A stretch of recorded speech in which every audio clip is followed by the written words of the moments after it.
you imagine? Nigeria suddenly shifted its defense strategy from United States, a long-time counter-terror partner, to Turkey and other Muslim countries.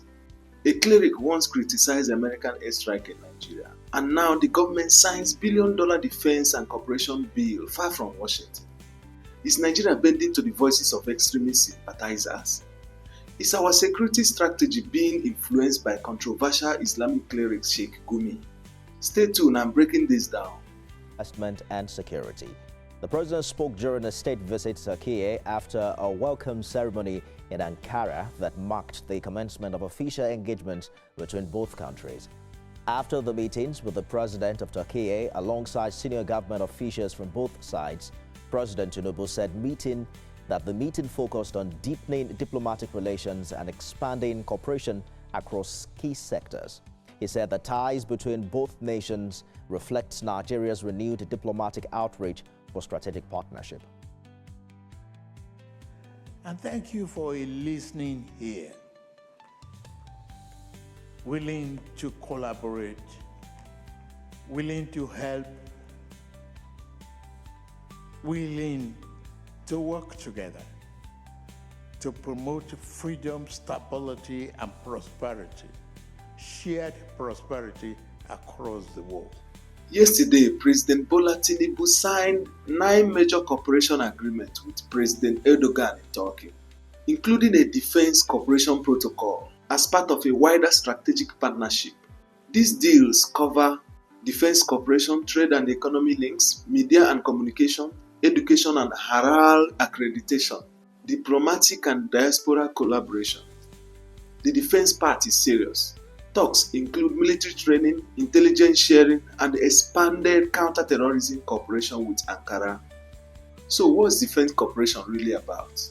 Nigeria's strategy is clear: build at home where possible and buy advanced systems when needed. This mix of local production and foreign technology is helping Nigeria respond to threats today, while preparing its engineers to design and produce more advanced weapons in the future. Nigeria's defense industry is still growing, but it is already producing rockets, bombs, drones, armored vehicles, and soon... This is not just a handshake. Turkey and Nigeria have previously exported defense equipment like armored vehicles and drones used for border security and anti-terror missions. That means more Turkish tech for Nigerian military, more training and shared security strategies, a move away from traditional Western partners. An Egyptian television news program says that Turkey is clearly a terrorist state with a broad reach. It reports that Turkey is supplying weapons to the terrorist group Boko Haram in Nigeria. 10 TV host Nashat Al-Delhi reported on a leak confirming an intercepted phone call from a few years back confirming the action. He reported in part, "Today's leak confirms without a doubt that Erdogan, his state, his government, and his party are transferring weapons from Turkey to," this is a shock, "to where you may ask, to Nigeria, and to whom? To the Boko Haram organization." Based on the U.S. airstrike controversy, at the end of December 2025, the United States carried out airstrike in Sokoto State against Islamic State militants, with Nigerian government coordination. This was a major international counter-terror action, but it sparked controversy, especially from Sheikh Ahmad Gumi, a high-profile Islamic cleric. If you've been listening previously, I covered about Sheikh Gumi. Who is Sheikh Gumi? What did he say? Sheikh Ahmad Abubakar Gumi is a controversial Islamic cleric and a former military officer known for negotiating with bandits, speaking out on security issues. After the US strike, he publicly called for Nigeria to stop military cooperation with the US, accusing America of making Nigeria a theater of war, and claiming that neutral Muslim countries like Turkey, Pakistan, and China should help instead. Here is the key part, exactly what he said. If Nigeria wants military assistance, China, Turkey, and Pakistan can effectively do that. This becomes a flashpoint in Nigeria public debate. Some calling his rhetoric dangerous or sympathetic towards extremists, and others claiming he's just raising valid concerns. So let's ask ourselves, did Gumi influence government policy?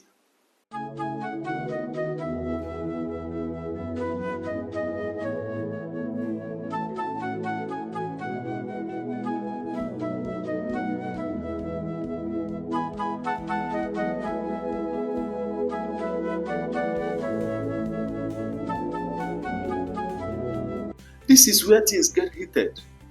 Gumi's statement calling for a shift away from US military aid and towards Muslim nation partners like Turkey comes just weeks before Nigeria signs a formal defense cooperation deal with Turkey. Coincidence? Many social media users and commentators are asking exactly this. But here is the truth. Tinubu's visit to Turkey and the defense agreement are official diplomacy aimed at strengthening bilateral ties, including security cooperation, not just Gumi's influence.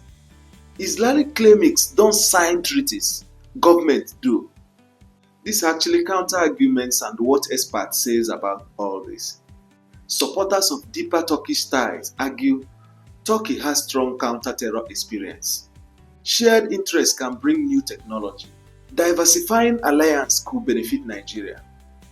But critics says over-reliance on non-Western military partners can create geopolitical risk. It might alienate traditional allies. We've been allies with the United States for a very long time. Some religious voices like Gumi have stirred misinformation in the past. Both sides are debating what Nigeria really needs to defeat terrorism effectively. So what do you think? Is Nigeria making a strategic choice or reacting to controversial voices? Does Turkey really help fight terrorism better than the US? Is this a diplomatic reset or an influence shift? Comment below with your thoughts. I'll be highlighting the powerful discussion in the next video.